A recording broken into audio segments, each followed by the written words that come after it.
எனக்கு வாழ்க்கையில ஒரே ஒரு ஆசை தான் சார் அப்படின்னார் ஒருத்தர். அது என்னன்னு கேட்டேன். ஆசைகளை ஒழிச்சுடணுங்கிறது தான் என்னோட ஆசை அப்படின்னார். இப்படி ஆசைகளை ஒழிக்க வேண்டும் அப்படிங்கறதையே ஒரு ஆசையா கொள்றது அபத்தம் அப்படிங்கிறார் ஒரு பெரியவர். இது மாதிரி ஆசைகளை ஒழிக்க ஆசைப்பட்டா அந்த நோக்கம் நிறைவேறாதான். அந்த முயற்சியால புதுசா சில துன்பங்கள் தான் சேருமா. அதுல புதுசா ஒரு ஆசை தலை தூக்கும் அப்படிங்கிறார் அவர். ஆசைகளை தானா விழ வச்சுடலாம்.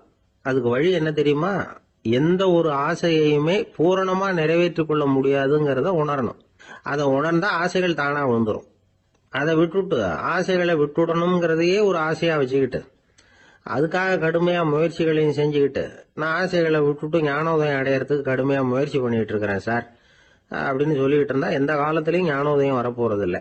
அதுக்கு பதிலா துன்பம் தான் சேரும் அப்படிங்கிறது அவரோட கருத்து. எந்த ஒரு ஆசையையும் பூரணமா நிறைவேற்றிக் கொள்ள முடியாது அப்படிங்கறத உணரணும். ஒரு ராஜா, அவர் மனசுல அமைதி இல்லை, எப்பவும் கஷ்டப்பட்டுக்கிட்டே இருந்தார். இந்த துன்பத்தை போக்குறதுக்கு பல வழிகள்ல என்னென்னமோ முயற்சியெல்லாம் பண்ணி பார்த்தார். ஒன்னும் சரியா வரல. கடைசியா ஒரு காரியம் பண்ணார். அதாவது ஒரு வேதாந்தியை தேடிட்டு போனார். அவரை பார்த்து கேட்டார், ஐயா, என்னுடைய துன்பங்கள்ல இருந்து நான் விடுபடணும், அதுக்கு சுலபமா ஏதாவது ஒரு வழி இருந்தா சொல்லுங்களேன் அப்படின்னு கேட்டுக்கிட்டார். அதுக்கு அந்த வேதாந்தி சொன்னார், அதுக்கு ஒரு வழி சொல்றேன், அது மாதிரி செய்ய. அதாவது உன்னுடைய ராஜ்யத்துக்குள்ள போதுங்கிற மனசோட வாழற ஒருத்தனை கண்டுபிடிக்கணும். அப்படி கண்டுபிடிச்சு அவனுடைய சட்டையை வாங்கி நீ போட்டுக்கணும். அப்படி போட்டுக்கிட்டா உன்னுடைய துன்பம் தீர்ந்துரும் அப்படின்னார். உடனே ராஜாவுக்கு ரொம்ப மகிழ்ச்சி. அரண்மனையில இருந்த அத்தனை பேரையும் ஆளுக்கு ஒரு பக்கமா அனுப்புனார். தேட சொன்னார். போதுங்கிற மனசுடைய ஒருத்தனை கண்டுபிடிச்சு கொண்டுகிட்டு வாங்க அப்படின்னார். எங்கெங்கயோ தேடி கடைசியா ஒரு ஆளை கண்டுபிடிச்சாங்க. அவன் போதுங்கிற மனசோட இருக்கிறவன் தான். ஆனா அவன்கிட்ட சட்டை எதுவும் இல்லை. இடையில கட்டி இருக்கிற துண்டே போதுங்கிற மனசோட அவன் வாழ்ந்துகிட்டு இருக்கிறான். சட்டை இருந்தாவில்ல ராஜா வாங்கி மாட்டிக்க முடியும். அந்த வேதாந்தி ஏன் அப்படி சொன்னாருங்கிறதுக்கான அர்த்தம் இப்பதான் ராஜாவுக்கு புரிஞ்சுதான். இதுவரைக்கும் சொன்னதெல்லாம் ஞான மார்க்கத்தை தேடிடுறவனுக்கான உள்ள தகவல். இப்ப இன்னைக்கு இளைஞர்கள் இதை கேட்டுட்டு நமக்கு ஆசையே வேணாம் அப்படின்னு முடிவு பண்ணிவிட்டா வாழ்க்கையில முன்னேறவே முடியாது. நம்முடைய முயற்சிக்கு ஆசைதான் தூண்டுகோ. அதனால இந்த ஆசையையும் அந்த ஆசையையும் போட்டு குழப்பிக்க கூடாது. ஆனா ஒண்ணு, பேராசை நமக்கு தேவையில்லை. நாம படுற ஆசையிலேயே ஒரு நியாயம் இருக்கணும். ஏன்னா நம்மள சில பேர், நீங்க தான் சார் சொன்னீங்க, அதனாலதான் ஆசைப்பட்டேன், அரைதான் கிடைச்சது மிச்சம் அப்படிம்பாங்க கன்னத்தை தடவிக்கிட்டே. அதனால இப்பெல்லாம் எந்த தகவலை சொன்னாலும் ரொம்ப எச்சரிக்கையா இருக்க வேண்டி இருக்குது. ஒரு ஆளு ஒரு கடை வச்சு வியாபாரம் பண்ணிட்டு இருந்தான்.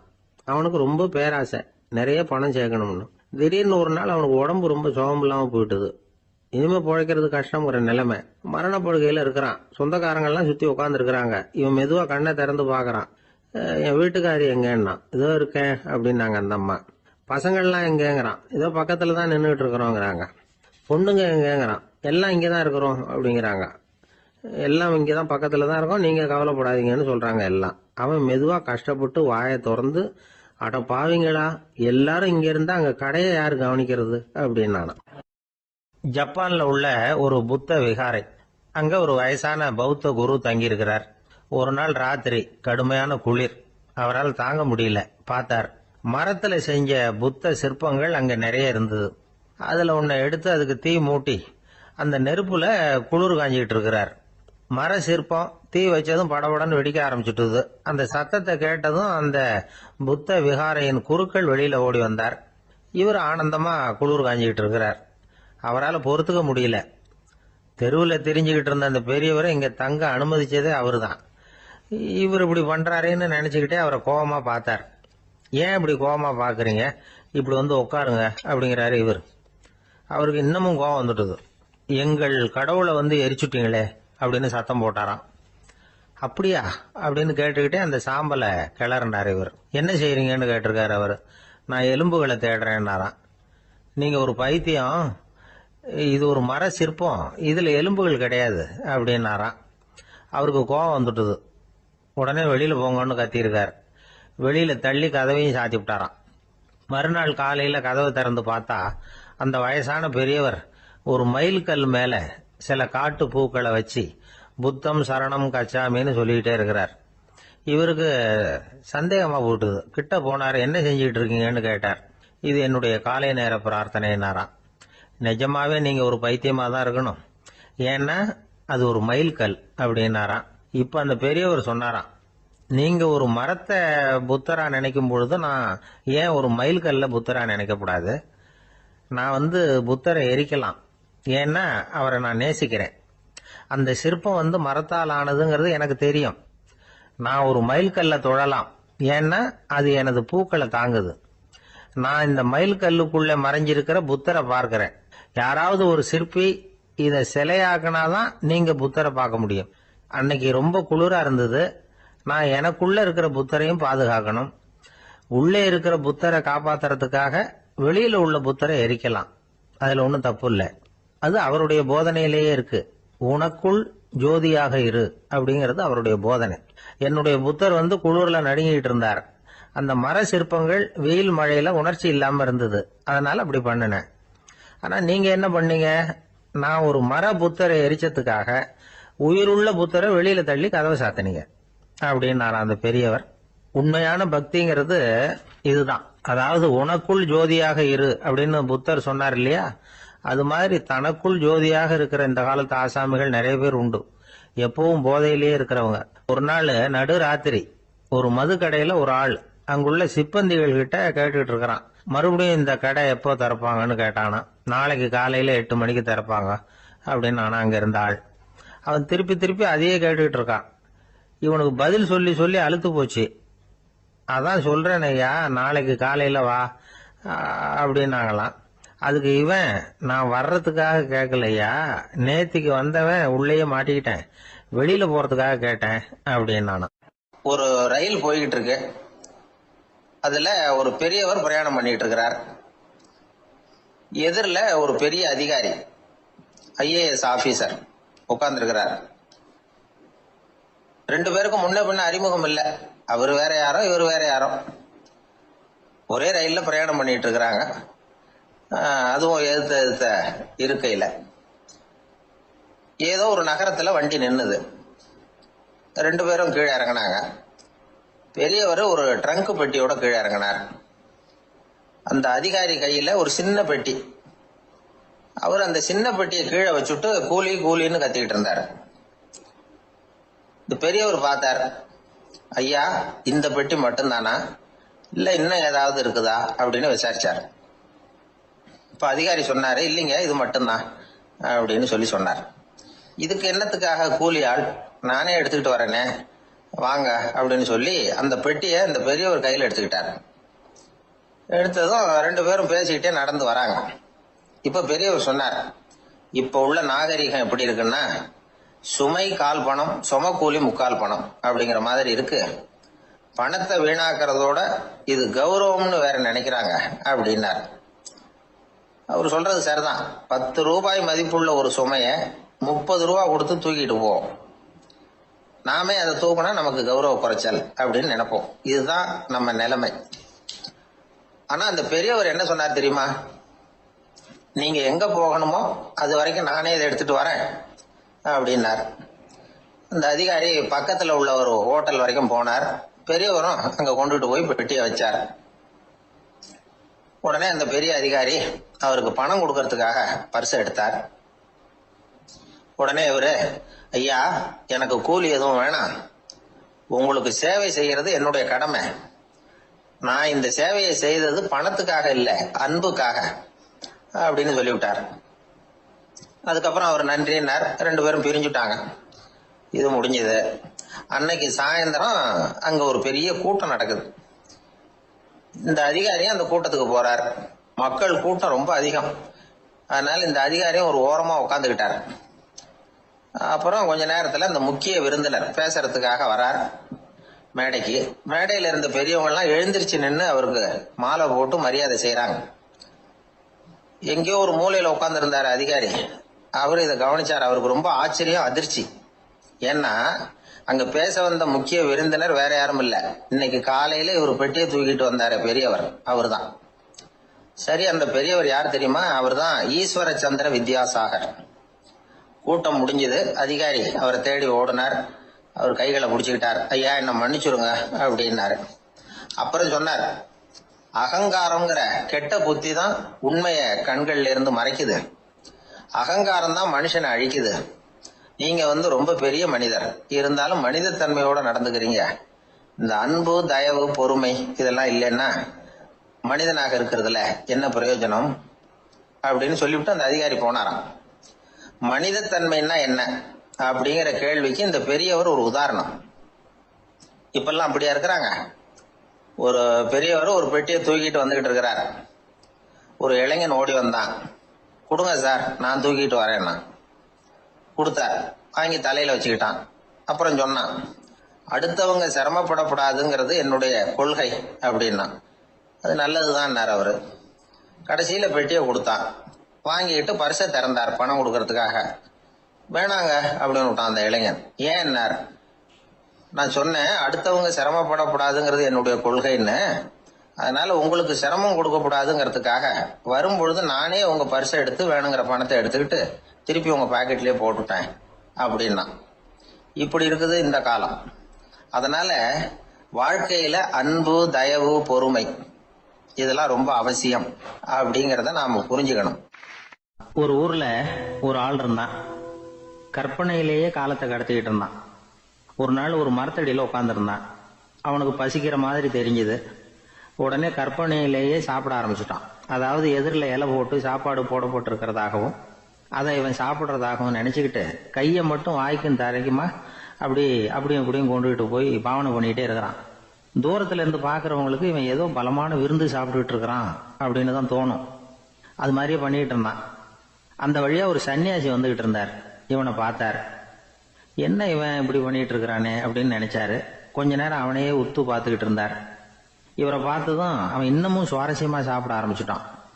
அப்பப்பா, என்ன இது, இந்த குழம்பு இவ்வளவு காரமா இருக்கு, என்னுடைய நாக்கே எரிஞ்சு போடும் போல இருக்க அப்படின்னு சொல்லிட்டு பக்கத்துல ஒரு குவளையை எடுத்து தண்ணி குடிக்கிறது மாதிரி பாவனை பண்றான். அப்பாடா, இப்ப கொஞ்சம் பரவாயில்ல அப்படின்னு சொல்லிட்டு குவளையை கீழே வைக்கிறது மாதிரி ஒரு பாவனை பண்றான். சன்னியாசி பார்த்தார். என்னப்பா, சாப்பாட்டுல காரம் அதிகமோ அப்படின்னார். ஆமா சுவாமி, ஞாபகம் மறதியில் கொஞ்சம் மிளகாய் அதிகமா சேர்த்துக்கிட்டேன் அப்படின்னா.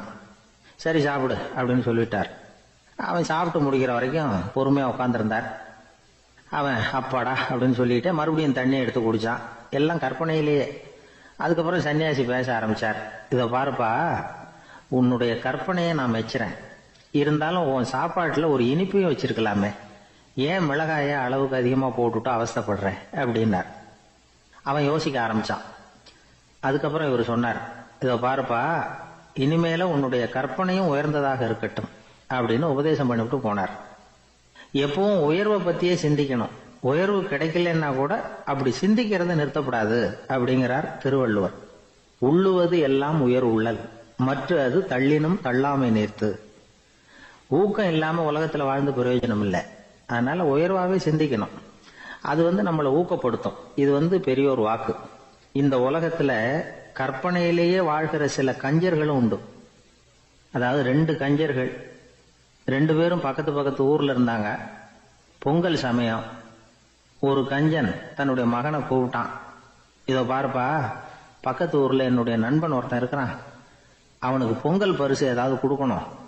நான் ஒரு 4 ஆட்டுக்குட்டியை தரேன், நீ கொண்டுகிட்டு போய் கொடுத்துட்டு வந்து விடுறியா அப்படின்னு கேட்டான். சரி, நான் புள்ள. ஒரு பைய கையில் எடுத்துக்கோன்னா. அவன் எடுத்துக்கிட்டான்.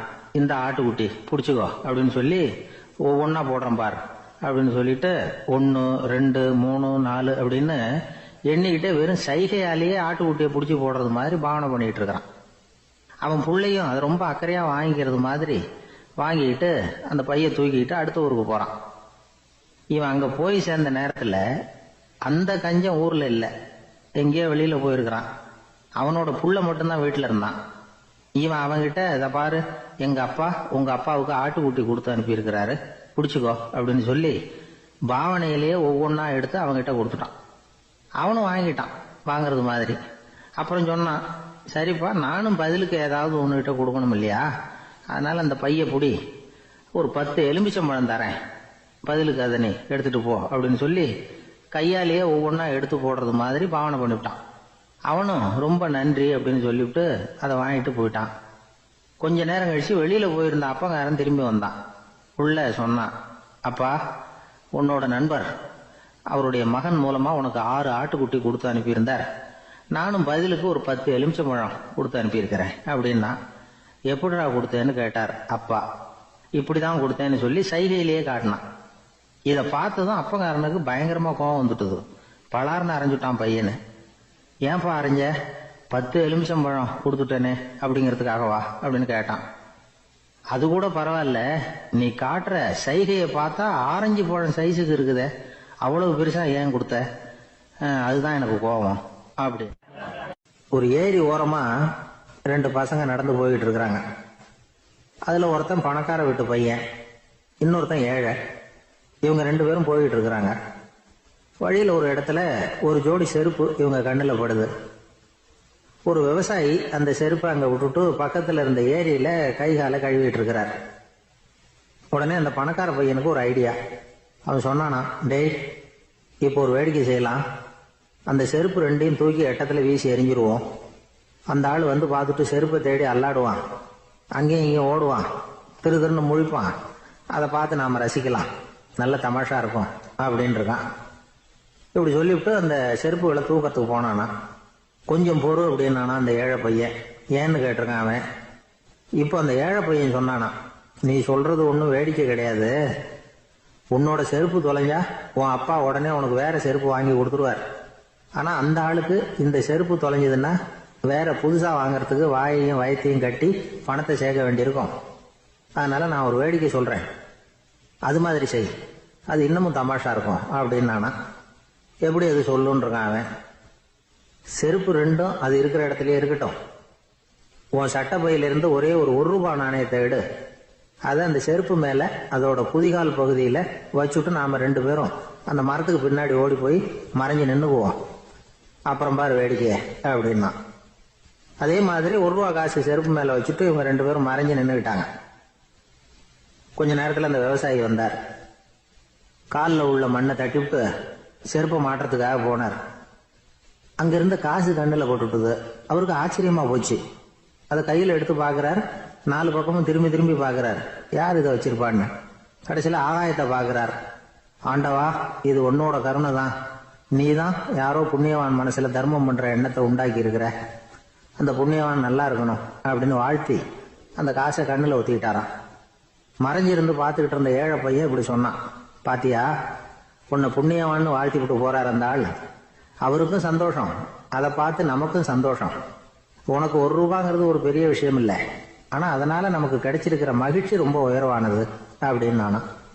வேடிக்கையும் கிண்டலும் இது மாதிரி அடுத்தவங்களுக்கு இடைஞ்சலா இல்லாம இருக்கணும் அப்படிங்கிறார் கலைவாணர். ஆனா பாருங்க, அவருக்கே இடைஞ்சலா வர்ற விஷயங்களை கூட அவர் வேடிக்கையா தான் எடுத்துக்கிட்டாராம். ஒரு தடவை ஒருத்தர் கலைவாணர்கிட்ட வந்து, ஐயா, என் குழந்தை செத்து போச்சு அப்படின்னு சொல்லி அழுதாராம். உடனே இவர் அவருக்கு 100 ரூபாய் பணத்தை கொடுத்து, இந்தாங்க அடக்கம் செய்யுங்க அப்படின்னு சொல்லி அனுப்பி வச்சாராம். 1 வருஷம் கழிச்சு மறுபடியும் அதே ஆள் வந்திருக்கார். இவர் மறந்துருப்பாருங்கிற நினைப்புல, அண்ணே என் குழந்தை இறந்து போச்சுண்ணே அப்படின்னாராம். இவர் மறுபடியும் 100 ரூபாய் கொடுத்து ஆறுதல் சொல்லி அனுப்பி வச்சாராம். 7-8 மாசம் கழிச்சு மறுபடியும் அதே ஆள் வந்திருக்காரு. அவர் வாயை திறக்கிறதுக்கு முன்னாடியே இவர் 100 ரூபாய் அவர் கையில வச்சு, போன 2 தடவை தான் குழந்தை செத்து போச்சு, இந்த தடவையாவது அதை சாகாம காப்பாத்தி விடு அப்படின்னு சொல்லி அனுப்பி வச்சாராம். அதுக்கப்புறம் அந்த ஆள் வர்றதே இல்லையா. ஒரு ஊர்ல ஒரு மன்னர் இருந்தார். அவரு பக்கத்து தேசத்து மேல படையெடுக்கணும்னு நினைச்சுக்கிட்டு இருந்தார். அதையும் தன்னுடைய நாட்டோட சேர்த்துக்கணுங்கிற ஆசை. எப்போ படையெடுக்கலாம்னு யோசிச்சுக்கிட்டு இருந்தார். இப்படி யோசிச்சுக்கிட்டு இருந்த சமயத்துல ஒரு பெரியவர் அவரை தேடிட்டு வந்தார். அவர் அடிக்கடி வருவார், அவர்கிட்ட பேசிக்கிட்டு இருப்பார். இப்போ அப்படித்தான் வந்தார். என்ன மன்னா யோசனைன்னாரு. இவர் தன்னுடைய யோசனையை சொன்னார். இந்த சமயத்துல மன்னருக்கு தாகம் எடுத்தது, தண்ணி குடிக்கணும் போல இருந்தது. உடனே அங்க இருந்த ஒரு அரண்மனை பணியாளரை கூப்பிட்டார். போய் கொஞ்சம் தண்ணி கொண்டு வாப்பா அப்படின்னார். அந்த பணியாளர் போனார். ஒரு கோலையில தண்ணி கொண்டு வந்தார். ராஜா கிட்ட நீட்டினார். ராஜா அதை வாங்கி குடிக்கிறதுக்காக வாயிட்ட கொண்டுட்டு போனார்.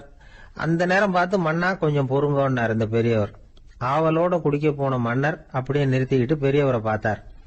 இப்ப அந்த பெரியவர் சொன்னார், மன்னா, இப்போ உங்களை விட வலிமை உள்ள ஒரு சக்தி உங்களுக்கு தண்ணி கொடுக்க மறுத்துடுதுன்னு வைங்க, உங்களை குடிக்க விடாம தடுத்துடுது அப்படின்னா, இப்ப இந்த 1 கோவள தண்ணீரை என்ன விலை கொடுத்து வாங்குவீங்க அப்படின்னு கேட்டார். இப்போ எனக்கு இருக்கிற தாகத்துக்கு என்னுடைய அரசாங்கத்துல பாதியையாவது கொடுத்து இந்த தண்ணியை வாங்கறதுக்கு தயங்க மாட்டேன்னார் அவர். சரி, இப்ப அந்த தண்ணியை குடிங்கன்னார் பெரியவர். மன்னர் ஆவலோடு அந்த தண்ணியை குடிச்சு முடிச்சார். அதுக்கப்புறம் கொஞ்ச நேரம் தன்னுடைய படையெடுப்பை பத்தி சொல்லிட்டு இருந்தார். கொஞ்ச நேரம் கழிச்சு மறுபடியும் இந்த பெரியவர் கேட்டார், மன்னா, இப்போ நீங்க ஒரு கோவள தண்ணீரை குடிச்சு முடிச்சுட்டீங்க. இப்ப அந்த தண்ணீர் உங்க உடம்ப விட்டு வெளியில வரக்கூடிய பாதை அடப்பட்டு போச்சு அப்படின்னு வச்சுங்க. அதை வெளியேற்றுவதற்காக நீங்க எவ்வளவு செலவழிப்பீங்க அப்படின்னு கேட்டார். மன்னர் யோசனை பண்ணார். அப்படி ஒரு நிலைமை ஏற்பட்டு போச்சுன்னா என்னுடைய அரசாங்கம் பூராவையும் அதுக்கு ஈடா தர்றதுக்கு கூட தயங்க மாட்டேன்னார். இப்ப அந்த பெரியவர் சொன்னார், எந்த அரசாங்கத்தின் மதிப்பு ஒரு கோவள தண்ணீர் அளவுக்கு கூட இல்லையோ அந்த அரசாங்கத்தை அடையணுங்கிற பேராசையில மனிதர்கள் தங்களுடைய சகோதரர்கள் கூடவே சண்டை போட்டுக்கிறாங்களே, அதுல ஏதாவது அர்த்தம் இருக்குதா அப்படின்னாராம். மன்னருக்கு இப்பதான் அர்த்தம் புரிஞ்சுதான். மனசுல தெளிவு உண்டாச்சு. தன் மனசுக்குள்ள உண்டான வெறிய விரட்டி அடிச்சு விட்டார். அதுக்கப்புறம் நிம்மதியா ஆட்சி புரிஞ்சார். இப்படி ஒரு கதை. உயிருக்கு என்ன விலை கொஞ்சம் யோசனை பண்ணி பாருங்க. ஆனா அது இப்ப எவ்வளவு மலிவா போயிட்டுது, அதையும் யோசனை பண்ணி பாருங்களேன். ஆசை பேராசையா மாறுது, அப்புறம் அது வெறியா ஆகுது, அதுக்கப்புறம் பைத்தியம் முடியுது. இந்த காலத்து மனிதர்களுக்கு 2 விதமான பைத்தியம் பிடிச்சிருக்கிறதாக ஒரு பெரியவர் சொல்றார். ஒன்னு பணம், இன்னொன்னு அதிகாரம். இதெல்லாம் எவ்வளவு காலத்துக்கு நீடிக்கும்? ஒரு சர்வாதிகார நாட்டுல 3 பேர் ஜெயில இருட்டு அறையில பேசிக்கிட்டு இருக்கிறாங்க. நீ எப்படி இந்த ஜெயிலுக்கு வந்த அப்படின்னு ஒருத்தர் கேட்டாராம். இந்த நாட்டு ராஜாவை ஆதரிச்சு நான் பிரச்சாரம் பண்ணினேன், அதனால கூட்டத்துல தகராறு வந்துட்டுது, கலவரமா போச்சு, அதுக்கு நான் தான் காரணம்னு அரெஸ்ட் பண்ணி இங்க கொண்டாந்து போட்டாங்க அப்படின்னாராம் அவரு. சரி, நீ எப்படி இங்க வந்த அப்படின்னு இன்னொருத்தரை பார்த்து கேட்டிருக்கார். நான் இந்த நாட்டு ராஜாவை எதிர்த்து பிரச்சாரம் பண்ணேன், அதனால கலவரம், அரெஸ்ட் பண்ணி கொண்டாந்து போட்டாங்கன்னார். சரிப்பா, நீ எப்படி அங்க வந்த அப்படின்னு 3வது ஆளை பார்த்து இவங்க கேட்டாங்களாம். இதுக்கு அந்த ஆள் மெதுவா வெளிச்சத்துக்கு நான் தான் இந்த நாட்டு ராஜா அப்படின்னா. தான் மட்டும் வாழ்ந்தா போதும் அப்படின்னு நினைக்கிறவங்க உண்டு. தானும் வாழணும், அடுத்தவங்களும் வாழணும் அப்படின்னு நினைக்கிறவங்களும் உண்டு. முதல்ல சொன்ன வகையை சேர்ந்த மனிதர்கள் எப்படி தெரியுமா? எப்படியாவது தான் மட்டும் வாழ்ந்தால் போதுங்கிற நினைப்பு தான் எப்பவும் அவங்களுக்கு இருக்கும். தங்களுடைய வளர்ச்சிக்கு எது தடையா இருந்தாலும் சரி, யார் தடையா இருந்தாலும் சரி, அதை அழிச்சுட்டு தான் மறுவேலை பார்ப்பாங்க. அவங்க எல்லாம் பாவ காரியங்களுக்கு தயங்குறதே இல்லை. அப்படிப்பட்ட வாழ்க்கை அவங்களுக்கே இடைஞ்சல அமைஞ்சு விடுறது உண்டு. அதை விளக்கறதுக்கு ஒரு கதையும் உண்டு. ஒரு ஊர்ல அப்படிப்பட்ட ஆள் ஒருத்தன் இருந்திருக்கான். நிறைய பாவங்களை செஞ்சவன். அதன் காரணமா நரகப்படுகொழியில விழுந்துட்டான். நரகப்படுகொழிங்கிறது ஒரு பெரிய கிணறு மாதிரி. ஏற்கனவே பாவம் செஞ்சவங்க நிறைய பேர் அதுல விழுந்து கிடக்குறாங்க. உள்ள ஏகப்பட்ட சத்தம், எல்லாம் அந்த பாவாத்மாக்கள் போடுற சத்தம். இப்ப விழுந்தானே, இவனும் சத்தம் போட்டான். இவன் போடுற சத்தம் கொஞ்சம் அதிகமா கேட்டுது. இந்த கிணத்துக்கு பக்கத்துல புத்தர் உட்கார்ந்து இருக்கிறார். அவர் காதுல இவன் போடுற சத்தம் விழுந்தது. உடனே அந்த கிணத்தடிக்கு போனார். குனிஞ்சு பார்த்தார். சாமி, என்ன காப்பாத்துங்க அப்படின்னு கத்தனா இவன். புத்தர் அவனை கொஞ்சம் கவனிச்சு பார்த்தார். மனித சமுதாயத்துக்கு அவன் என்னென்ன கெடுதல் பண்ணிருக்கிறாங்கிற விவரம் எல்லாம் அவர் மனக்கண்ணுல தெரிஞ்சது. அவருக்கு எல்லாம் புரிஞ்சு போச்சு. இருந்தாலும் அவனை காப்பாத்துறதுக்கு ஏதாவது வழி உண்டா அப்படின்னு யோசிச்சார். அவன் தன்னுடைய வாழ்நாள்ல ஏதாவது நல்லது செஞ்சிருக்கானா அப்படின்னு பார்த்தார். ஒரே ஒரு சமயம் அவன் தன்னுடைய காலடியில மிதிபட இருந்த சிலந்தியை மிதிக்காமல் தாண்டி போயிருக்கிறான். இந்த ஒரு காரியத்துக்காக அவனை கரையேற்ற முடியுமா அப்படின்னு நினைச்சார். அவ்வளவுதான். உடனே அவர் கையில ஒரு சிலந்தி உட்கார்ந்துதான். அதுகிட்ட இருந்து நூல் இழை வெளிவர ஆரம்பிச்சது. அந்த நூல் இழை கிணற்று ஆழம் வரைக்கும் அப்படியே நீண்டுகிட்டே போச்சான். புத்தர் பார்த்தார். இந்த நூலை பிடிச்சுக்கிட்டு மேலே ஏறி வா அப்படின்னார். என்னங்க சொல்றீங்க, இந்த சிலந்தி நூல் என்ன தாங்குமான்னு கத்தனான். எல்லாம் தாங்கும், அதை பிடிச்சுக்கிட்டு ஏறி வா அப்படின்னார். சந்தேகத்தோடவே அவன் அந்த நூல் இழைய பிடிச்சி இழுத்து பார்த்தா ரொம்ப வலுவா இருந்தது. அவனுக்கு ஆச்சரியம். அதை பிடிச்சிக்கிட்டே மெதுவா மேல ஏறி வர ஆரம்பிச்சுட்டான். பாதி தூரம் ஏறி வந்திருப்பான். அப்ப அவன் காலுக்கு கீழே ஏதோ சத்தம். என்னன்னு குனிஞ்சு பாக்குறான். கீழே கிடந்தவங்க சில பேரும் அந்த நூலை பிடிச்சி மேல வந்துகிட்டு இருக்கிறாங்க. இவனுக்கு கோபம் வந்துட்டுது. தன்னுடைய இடுப்புல வச்சிருந்த கத்தியை எடுத்து தன்னுடைய காலுக்கு கீழே நூல் இழைய அப்படியே வெட்டி விட்டுட்டான். இனிமே நாம மட்டும்தான் மேலே ஏறி வந்துடணும் அப்படின்னு நினைச்சுக்கிட்டான். ஆனா நடந்தது என்ன தெரியுமா? மொத்த நூல் இழையும் அப்படியே அருந்து கீழே விழுந்துட்டுது. அவனும் பொத்துன்னு கீழே விழுந்துட்டான். மறுபடியும் கத்த ஆரம்பிச்சுட்டான். ஏற்கனவே அவன் செஞ்சிருந்த ஒரு சிறு கருணை அந்த நூல் இழைக்கு உறுதியை கொடுத்தது. இப்போ அவன் செஞ்ச பாவம் அந்த நூல் இழைய வலுவிழக்க செஞ்சுட்டுது. அடுத்தவங்களும் வாழணுங்கிற எண்ணம் அவனுக்கு இருந்திருந்தா இப்ப அவனும் கரையேறி வந்திருப்பான், மற்றவங்களும் சௌக்கியமா வந்து சேர்ந்திருப்பாங்க. அதனால நாமும் வாழணும், அடுத்தவங்களும் வாழணும் அப்படின்னு நினைக்கிறவன் வாழ்க்கையில சீக்கிரம் முன்னுக்கு வந்துருவான். ஒருத்தன் ஒரு டாக்டர் கிட்ட போனான், மருந்து வாங்கினான், வாங்கி கொண்டாந்து பேசாம வச்சுட்டான், சாப்பிடல. அப்புறம் எதுக்காக போய் அவர்கிட்ட மருந்து வாங்கினேன் அப்படின்னு கேட்டாங்க. டாக்டர் வாழணும் இல்லையா, அதனாலதான் அப்படின்னா. அவர் கொடுத்த மருந்து நீ ஏன் சாப்பிடல அப்புறம் அப்படின்னு கேட்டாங்க. நான் வாழணும் இல்லையா, அதுக்காக தான் அப்படின்னா. ஒரு பெரிய தத்துவ சிந்தனையாளர் இருந்தார், சுவாங் சு அப்படின்னு பேரு. அவருடைய மனைவி ஒரு நாள் திடீர்னு காலமாயிட்டாங்க. ஐயோ பாவம், அவர் ரொம்ப வருத்தப்படுவார், போய் ஆறுதலா 4 வார்த்தை பேசிவிட்டு வரலாம் அப்படின்னு நினைச்சுக்கிட்டு நிறைய பேர் அவரை தேடிட்டு வந்தாங்களாம். வந்தவங்களுக்கு ஆச்சரியம், ஏன்னா இவர் வருத்தப்பட்டுக்கிட்டு இருப்பார் அப்படின்னு தானே எதிர்பார்த்தாங்க. அப்படி இல்லை, தாளம் போட்டுக்கிட்டு உட்காந்துருக்கிறார், தாளத்துக்கு தகுந்த மாதிரி பாட்டு வேற பாடிக்கிட்டு இருக்கிறார். என்ன மனுஷன் அவர், கொஞ்சம் கூட கவலை இல்லாம இப்படி இருக்கிறாரு அப்படின்னு நினைச்சாங்க. ஒருத்தர் துணிஞ்சு அவர்கிட்ட கேட்டுட்டார், என்னங்க இது இப்படி அப்படின்னு. அதுக்கு அவர் என்ன சொன்னார் தெரியுமா? இதை பாருங்க, என்னுடைய மனைவி பிறக்கிறதுக்கு முன்னாடி அவளுக்கு உயிரும் கிடையாது, உடலும் கிடையாது. அதுக்கு பிறகுதான் உயிர் வந்தது, உடல் வந்தது, அந்த உருவம் வந்தது. இப்ப என்ன ஆச்சு, அந்த உருவமும் உயிரும் போயிட்டுது, அவ்வளவுதானே. வந்தது போயிட்டுது. இளவேனில் காலம், இலையுதிர் காலம், பனிக்காலம், இப்படி பருவங்கள் வந்து மாறி மாறி வருது இல்லையா? அது மாதிரி பிறப்பும் இறப்பும் மாறி மாறி வருது, இது இயற்கை. இதுக்காக அழுதா அது எப்படி அப்படின்னாராம். ஞான தெளிவு அடைஞ்சவங்களுக்கு எல்லாமே சுகம்தான். திருவள்ளுவரும் அதைத்தான் சொல்றார், உறங்குவது போலும் சாக்காடு, உறங்கி விழிப்பது போலும் பிறப்பு. தூங்குறதுக்கெல்லாம் நாம வருத்தப்பட்டுக்கிட்ட இருக்கிறோமா? இன்னைக்கு தூங்க வேண்டியிருக்குதே, இன்னும் கொஞ்சம் நேரத்தில் நான் தூங்க வேண்டியிருக்கு அப்படின்னு சொல்லி யாராவது அழுதுகிட்டு இருப்பாங்களா? அதனால் இந்த உலக வாழ்க்கையினுடைய இயல்பை வந்து யதார்த்தத்தை நாம தெளிவாக புரிஞ்சுக்கணும். அப்படி புரிஞ்சுக்கிட்டா நாம கவலை இல்லாமல் வாழ முடியும். ஒரு வயசான தாத்தா பாட்டி 60 வருஷத்துக்கு முன்னாடி அவங்களுக்கு கல்யாணம் ஆச்சு, ஒன்னாவே வாழ்ந்தாங்க, ஒன்னாவே இறந்து போனாங்க. இப்போ அவங்க 2 பேரும் சொர்க்கத்துக்கு போய் சேர்ந்தாங்க. அங்கே எல்லா வசதியும் இருந்தது. ஒரு பெரிய பங்களாவே இவங்களுக்கு ஒதுக்கி கொடுத்தாங்களாம். இதுக்கு எவ்வளவு வாடகைன்னு கேட்டார் தாத்தா.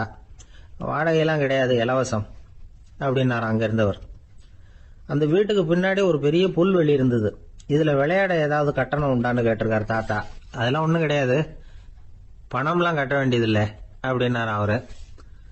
பக்கத்துல ஹோட்டல் மாதிரி ஒரு பெரிய கட்டடம், உள்ள சாப்பாட்டு மேஜைகள், அது மேல விதவிதமான பலகாரங்கள். சாப்பாட்டுக்கெல்லாம் எவ்வளவு அப்படின்னு விசாரிச்சாராம் தாத்தா. அதுதான் சொன்னேனே, இங்க எல்லாமே இலவசம்தான், எது வேணும்னாலும் சாப்பிடலாம், எவ்வளவு வேணும்னாலும் சாப்பிடலாம் அப்படின்னாரா. நீங்க சொல்றீங்க அப்படி, ஆனா நான் வந்து சர்க்கரை சேர்த்துக்க கூடாது, உப்பு சேர்த்துக்க கூடாது, பாட்டி கையால எப்பவும் பத்திய சாப்பாடு தான் அப்படின்னாராம் தாத்தா. இதை பாருங்க, இங்க உங்களுக்கு அந்த கவலையும் வேண்டியதில்லை. இங்க நீங்க ஸ்வீட்டு சாப்பிடலாம், காரம் சாப்பிடலாம், உங்களுக்கு எந்த நோயும் வராது அப்படின்னாராம் அங்க சொர்க்கத்தில் இருந்தவர். இதை கேட்ட உடனே அந்த தாத்தா பக்கத்துல நின்ன பாட்டியை பார்த்து கத்தினாராம், அடி பாவி, எல்லாத்தையும் கெடுத்துட்டியே, நீ எனக்கு பத்திய சாப்பாடு போடாம கண்டதை திங்க விட்டுருந்தா 10 வருஷத்துக்கு முன்னாடியே நான் இங்க வந்து சேர்ந்திருப்பேனே அப்படின்னாராம். ராமகிருஷ்ணர் வாழ்ந்த காலத்துல நடந்த ஒரு நிகழ்ச்சி இது. அப்போ ஒரு ஓவியர் இருந்தாராம். அவருக்கு ஒரு ஆசை, ராமகிருஷ்ணர் படத்தை வரையணும், அதை அவர்கிட்டயே கொண்டுட்டு போய் காட்டி அபிப்பிராயம் கேட்கணும். இதுதான் அந்த ஓவியரின் ஆசை. உடனே ராமகிருஷ்ணர் படத்தை வரைஞ்சி முடிச்சார், அதை எடுத்துக்கிட்டு போனார். இவர் போன சமயம் அங்க ராமகிருஷ்ணர் சீடர்களோட உட்கார்ந்துருக்கிறார். விவேகானந்தர் அங்க இருக்கிறார். இந்த ஓவியர் கொண்டுகிட்டு போய் தான் வரைந்த ஓவியத்தை அவர்கிட்ட காட்டினார். ராமகிருஷ்ண பரமஹம்சரின் ஓவியத்தை ராமகிருஷ்ணர்கிட்டயே காட்டுறார். ராமகிருஷ்ணர் என்ன பண்ணார் தெரியுமா? அந்த படத்தை பார்த்தார். உடனே அது காலை தொட்டார். குருதேவருடைய இந்த செயல் சீடர்களுக்கு ரொம்ப வியப்பை உண்டு பண்ணிச்சு. சில பேர் மனசுக்குள்ளேயே ரொம்ப குழம்பி போக ஆரம்பிச்சுட்டாங்க, என்ன இப்படி பண்றாருன்னு. என்ன இது அவரோட படம், அவரே அவரோட படத்தின் காலை தொடுறார் அப்படின்னு யோசிச்சாங்க. சில பேர் ஒன்றும் புரியாம ஒருத்தர் பார்த்து சிரிச்சுக்கிட்டாங்க. அந்த இடத்துல சீடர்கள் மட்டும் இல்ல, சீடர் அல்லாத பல பேர் இருந்தாங்க. தன்னுடைய காலை தானே தொடர இவருடைய செயல் பற்றி என்ன நினைக்கிறது அப்படின்னு அவங்களும் குழம்பி போய் நிக்கிறாங்க. அந்த படத்தை வரைஞ்சி அவர்கிட்ட காட்டின அந்த ஓவியருக்கும் அதிர்ச்சி. இருந்தாலும் அவர் சீடர் கிடையாது, அதனால கொஞ்சம் துணிச்சலை வர வச்சுக்கிட்டு கேட்டார், என்னங்க இது, என்னால என்னுடைய கண்களையே நம்ப முடியல, இது உங்க சொந்த உருவப்படம், நீங்க உங்க சொந்த கால்களையே தொடறீங்க, இது எங்களுக்கு கொஞ்சம் சங்கடமா இருக்குதே அப்படின்னார். ராமகிருஷ்ணரின் கண்கள்ல ஆனந்த கண்ணீர் வழிஞ்சுதான். அவர் சொன்னாராம், இது என்னோட படம்ங்கிறது எனக்கு தெரியும், ஆனா இது என்னோட படம்ங்கிறதுனால நான் இதோட காலை தொடல.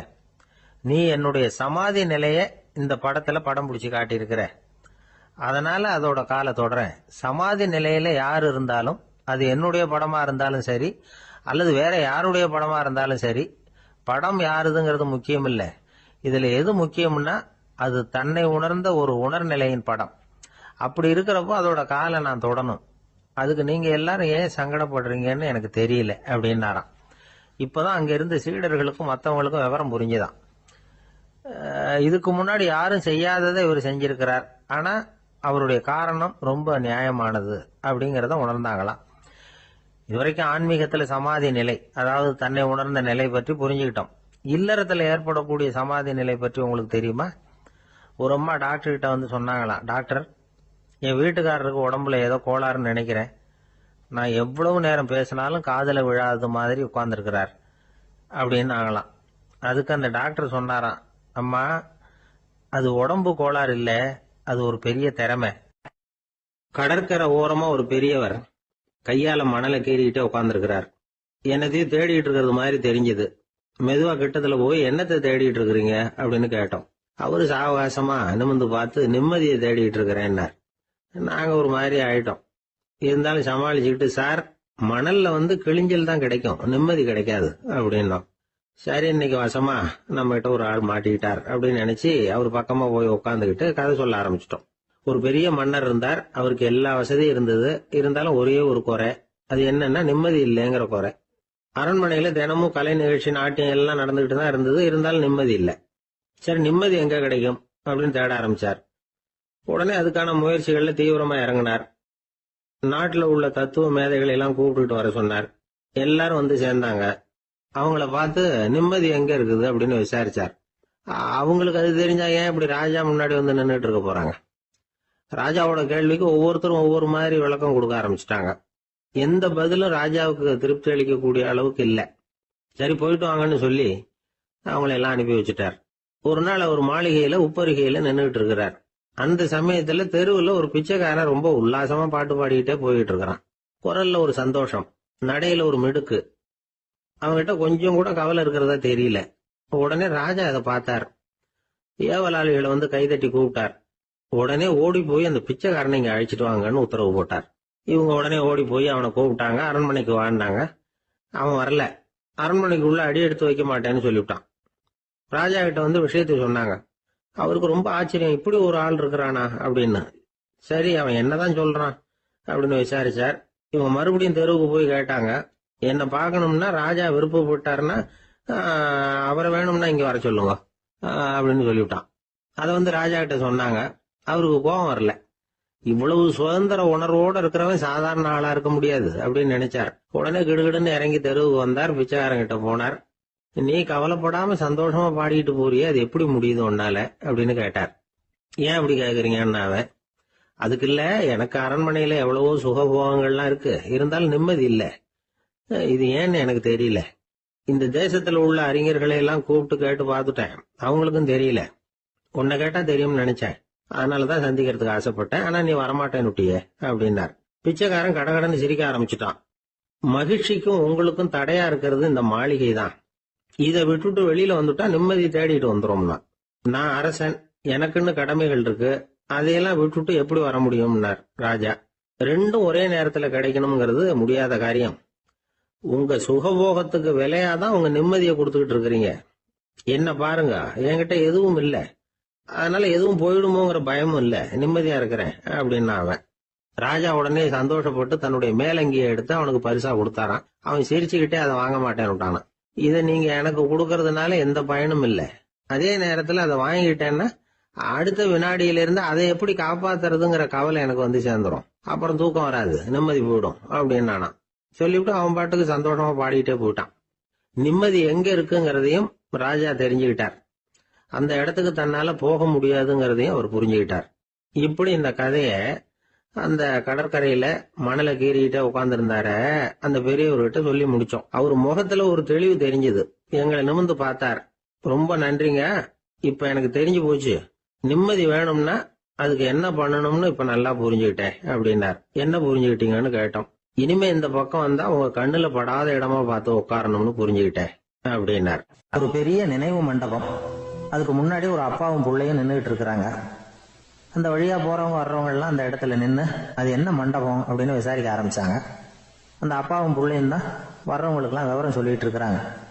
அதாவது இந்த இடத்துல ஒரு பெரிய மகான் சமாதி ஆயிருக்கார். அவர் சமாதியான இடத்துல இந்த நினைவு மண்டபத்தை கட்டியிருக்கிறோம் அப்படின்னாங்க. ஊர் பூரா இந்த செய்தி பரவிச்சு. நிறைய பேர் அந்த இடத்தை தேடி வர ஆரம்பிச்சாங்க. இங்க வந்து கொஞ்ச நேரம் உட்காந்துட்டு போனா மனசுக்கு ஒரு நிம்மதி கிடைக்குது அப்படின்னாங்க. அங்க இருந்த உண்டியல்ல நிறைய காசு போட்டுட்டு போறாங்க. பணம் கிடுகிடுன்னு நிறைய சேர ஆரம்பிச்சுட்டுது. பணம் நிறைய சேர்ந்த உடனே அந்த அப்பாவுக்கும் பிள்ளைக்கும் தகராறு வந்துட்டுது. பணம் சேர்ந்தாலே சொத்து தகராறு வரத்தானே செய்யும். அது மாதிரி வந்துட்டுது. பையன் அடிக்கடி நிறைய பணம் கேட்க ஆரம்பிச்சான். அப்பா பார்த்தார், யோசனை பண்ணார், ஒரு முடிவுக்கு வந்தார். ஒரு நாள் பையனை கூப்பிட்டார். இதை பாருப்பா, நமக்குள்ள தகராறு வேணாம். அப்பாவும் பிள்ளையும் இப்படி சண்டை போட்டுக்கிட்டா பாக்குறவங்க தப்பா நினைப்பாங்க. அதனால நமக்குள்ள சமரசமா இதை தீர்த்துக்குவோம், என்ன சொல்ற அப்படின்னார் அப்பா. சரி நான் பையன். உடனே அந்த அப்பா என்ன பண்ணார் தெரியுமா? மகன்கிட்ட கொஞ்சம் பணத்தை கொடுத்தார். தன்கிட்ட இருந்த ஒரு கழுதையையும் கொடுத்தார். இதை வச்சு நீ பொழைச்சிக்கோ அப்படின்னு சொல்லி அனுப்பி வச்சுட்டார். மகன் அந்த கழுதையை எடுத்துக்கிட்டு அடுத்த ஊருக்கு போனான். வழியிலேயே அந்த கழுதை செத்து போச்சு. உடனே என்ன பண்ணலாம்னு யோசனை பண்ணான். ஒரு ஐடியா வந்தது. அந்த கழுதைய ஒரு சாலை ஓரமா புதைச்சான். கையில் இருந்த பணத்தை வச்சு அந்த இடத்துல ஒரு கல் மண்டபம் கட்டினான். அந்த வழியா 2 பேர் வந்தாங்க. இது என்ன மண்டபம்னு விசாரிச்சாங்க. இந்த இடத்துல ஒரு பெரிய மகான் சமாதி ஆயிருக்கிறார் அப்படின்னா. இந்த செய்தி ஊர் பூரா பரவ ஆரம்பிச்சுட்டுது.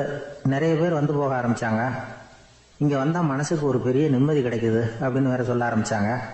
வர வர கூட்டம் அதிகமா வர ஆரம்பிச்சுட்டுது. உண்டியல்ல பணம் நிறைய சேர்ந்துட்டுது.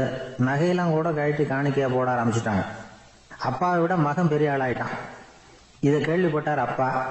பையனை பார்த்துட்டு வரலாம்னு ஒரு நாள் புறப்பட்டு வந்தார். பையன் ஓஹோன்னு இருக்கிறான். பங்களா, காரு எல்லாம் வந்துட்டுது. எப்படிடா இந்த அளவுக்கு ஆனே அப்படின்னு விசாரிச்சார். அப்பா, எல்லாம் உங்க ஆசீர்வாதம் தான். நீங்க கொடுத்த மூலதனத்தை வச்சுதான் இவ்வளவும் சம்பாதிச்சேன் அப்படின்னு நான் பையன். அது எப்படிறான்னு விசாரிச்சார். அப்பா, நீங்க ஒரு கழுத குட்டியும் கொஞ்சம் பணமும் என்கிட்ட கொடுத்து அனுப்பி வச்சிங்க. அதை எடுத்துக்கிட்டு வந்தேன். வர்ற வழியில அந்த கழுதை செத்து போச்சு. உடனே யோசனை பண்ணேன். அந்த கழுதையை இந்த இடத்துல புதைச்சேன். கையில் இருந்த பணத்தை வச்சு மண்டபம் கட்டினேன். மகான் ஒருத்தர் சமாதி ஆயிருக்கார் அப்படின்னு வதந்தியை கிளப்பி விட்டேன். ஜனங்கள்லாம் ஏமாந்து போய் காசை கொண்டாந்து போட ஆரம்பிச்சிட்டாங்க. நான் பொழைச்சிக்கிட்டு இருக்கிறேன் அப்படின்னா. இப்பதான்டா நீ என் புள்ள அப்படின்னு சொல்லி சந்தோஷப்பட்டாரான் அந்த அப்பா. ஏன் அப்படி சொல்றீங்கன்னு கேட்டிருக்கான் பையன். கழுத குட்டியை புதைச்சி மண்டபம் கட்டி இருக்கிற நீ, ஏற்கனவே நம்ம ஊர்ல நாம கட்டி இருக்கிறோமே மண்டபம், அது இந்த கழுதையோட அம்மாவை புதைச்ச இடம். மகான் சமாதி ஆயிருக்காருன்னு நானும் சும்மா கப்சா தான் விட்டுக்கிட்டு இருக்கேன் அப்படின்னாரான் அப்பா. முட்டாள் ஜனங்களை நினைச்சு அந்த 2 பேரும் சத்தம் போட்டு சிரிச்சாங்களாம். மனுஷன் ஏமாத்துறது ரொம்ப சுலபம். என் கூட படிச்ச ஒருத்தன் திடீர்னு ஒரு நாள் எல்லாருக்கும் அருள் வாக்கு சொல்ல ஆரம்பிச்சுட்டான். அவன் ஒரு ஆபீஸ்லயும் வேலை பார்க்கறான். ஆபீஸ்ல உள்ளவங்க எல்லாம் அவங்ககிட்ட வந்து அருள் வாக்கு கேட்கறது வழக்கம். ஒரு நாள் நான் முன்னாடி போய் உட்காந்து பேசிக்கிட்டு இருந்தேன். அப்போ அதே ஆபீஸ்ல வேலை பார்க்குற ஒருத்தர் அவங்ககிட்ட வந்து, சுவாமி, என் மேஜையில வச்சிருந்த பேனா திடீர்னு காணாம போட்டுது, அது திரும்ப கிடைக்குமா எனக்கு அப்படின்னு கேட்டார். இவன் கண்ணை உருட்டி பார்த்துட்டு, அது உனக்கு கிடைக்காது, புதுசா வேற ஒன்று வாங்கிக்கப்போ அப்படின்னா. சரின்னு அவர் போயிட்டார். அவர் போனதுக்கு அப்புறம் நான் மெதுவா இவனை பார்த்து, அது எப்படிடா அது உனக்கு கிடைக்காதுன்னு அவ்வளவு உறுதியா அவர்கிட்ட சொன்னேன் அப்படின்னு கேட்டேன். இவன் மெதுவா என் காதுகிட்ட வந்து, அந்த பேனாவை கிளப்புனதே நான் தான் அப்படிங்கிறான். ஒரு ரயில் வேகமா போயிட்டு இருக்கு. அது ஒரு ரயில்வே ஸ்டேஷன்ல கொஞ்ச நேரம் நின்னுது. அப்போ அதுல ஒரு ஆள் ஏறினார். தலையில ஒரு மூட்டையை வச்சிருந்தார். மூட்டையை தலையில சுமந்துகிட்டே உள்ள வந்தாரு. மூட்டையை தலையில சுமந்துகிட்டே ஒரு இடத்துல உட்கார்ந்தார். ரயில் மறுபடியும் புறப்பட்டது. இவர் தன் தலையில இருந்த மூட்டைய கீழே இறக்கி வைக்கணும்ல, வைக்கல, சுமந்துகிட்டே வர்றார். எதிரில் உட்கார்ந்துருந்தவர் கேட்டார், ஏங்க ஏன் இப்படியே உட்கார்ந்து இருக்கிறீங்க தலையில மூட்டையை வச்சுக்கிட்டு, மூட்டையை கீழே இறக்கி வைக்கலாமே அப்படின்னார். வேணாங்க பாவம், தலையில இருக்கிற மூட்டையை இறக்கி ரயில்ல வச்சா ரயிலுக்கு பாரம் அதிகமா இருக்கும் அப்படின்னாரு அவரு. இப்படி ஒரு ஆளை பார்த்தா நமக்கு சிரிப்பு தான் வரும். ஏன்னா ரயிலுங்கிறது அந்த மூட்டையையும் சேர்த்து சுமந்துக்கிட்டு தான் போகுது. அவன் அந்த மூட்டையை தலையில வச்சிருந்தாலும் ஒண்ணுதான், தரையில வச்சிருந்தாலும் ஒண்ணுதான். அதனால ரயிலுக்கு எந்த மாற்றமும் ஏற்பட போறதில்லை. அதே மாதிரி தான் நம்ம மனமும். இதுவும் ஒரு தேவையில்லாத சுமை, அனாவசியமா சுமந்துகிட்டு இருக்கிறோம். இத கீழே இறக்கி வச்சுட்டா வாழ்க்கை பிரயாணம் சுகமா இருக்கும். ரயில் பிரயாணம் பண்ற அந்த ஆள் மூட்டையை சுமக்கிறான், வாழ்க்கை பிரயாணம் பண்ற நாம மனசை சுமக்கிறோம். இது ரெண்டுக்கும் எந்த வித்தியாசமும் இல்லை. மனசை கீழே இறக்கி வச்சுட்டா பாரம் இல்லாமல் வாழலாம், பறவைகள் மாதிரி பறக்கலாம், குழந்தைகள் மாதிரி கள்ளங்கபடம் இல்லாம வாழலாம். இந்த வெளி உலகத்துல நாம நிலை பெற்று இருக்கணும், வேரூன்றி இருக்கணும்.